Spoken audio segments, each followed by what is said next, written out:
नमस्कार, स्वागत है आपका वन इंडिया की खास पेशकश रणबांकुरे में।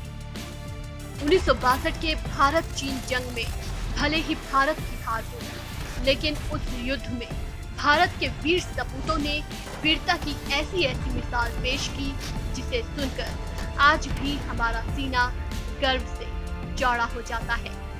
उसी में से एक कहानी है गढ़वाल राइफल्स की 4ठी बटालियन के राइफलमैन जसवंत सिंह रावत के अदम्य साहस और शौर्य की कहानी।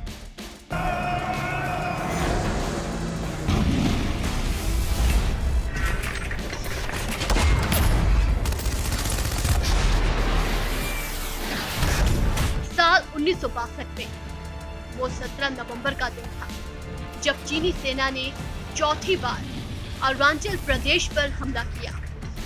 चीन का मकसद साफ था, अरुणाचल प्रदेश पर पूरी तरह से कब्जा करना। लेकिन तब चीन के टारगेट के बीच दीवार बनकर खड़े हो गए राइफलमैन जसवंत सिंह रावत। दरअसल नारनौल में चीनी सेना के भारी जमावड़े को देखते हुए भारत ने वहां से गढ़वाल बटालियन को वापस बुलाने का फैसला किया।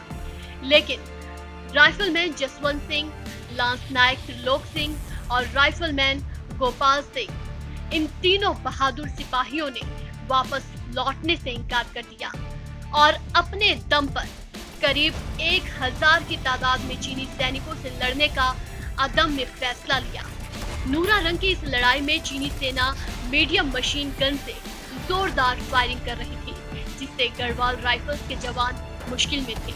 ये तीनों भारी गोलीबारी से बचते हुए चीनी सेना के बंकर के करीब जा पहुंचे और दुश्मन सेना के कई सैनिकों को मारते हुए उनसे उनकी एमएमजी छीन ली।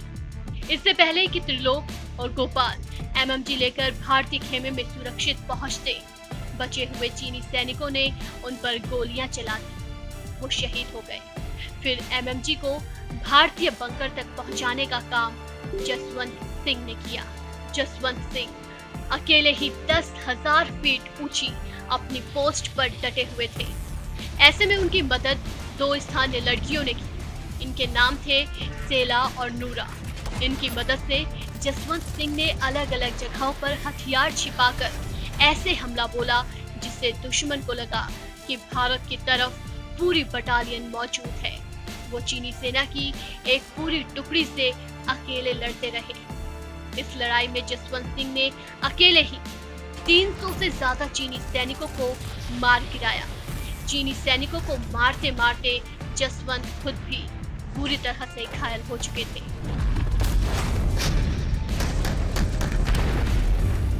चीनी सैनिकों ने उन्हें बंदी बनाकर मार डाला, लेकिन तब तक भारतीय सेना की और टुकड़ियां युद्ध स्थल पर पहुंच गई और चीनी सेना को रोक लिया। यही वो घटना थी जिसकी वजह से चीनी सेना का अरुणाचल प्रदेश को जीतने का ख्वाब महज ख्वाब ही रह गया।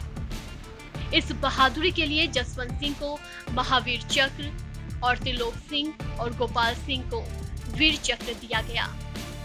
अगर इस घटना को महसूस करना चाहते हैं तो इस पर एक फिल्म भी बनी है, 72 आवर्स। उसे देखकर कल्पना से परे वाली उस अदम्य साहस, शौर्य और वीरता की पराकाष्ठा को महसूस करेंगे। जिस जगह पर जसवंत सिंह शहीद हुए थे, उस जगह उनकी याद में एक झोपड़ी बनाई गई है। इसमें उनके लिए एक बेड लगा है और उस पोस्ट पर तैनात जवान हर रोज बेड की चादर बदलते हैं और बेड के पास पॉलिश किए हुए जूते भी रखते हैं। फिलहाल इस खास पेशकश में इतना ही। नमस्कार।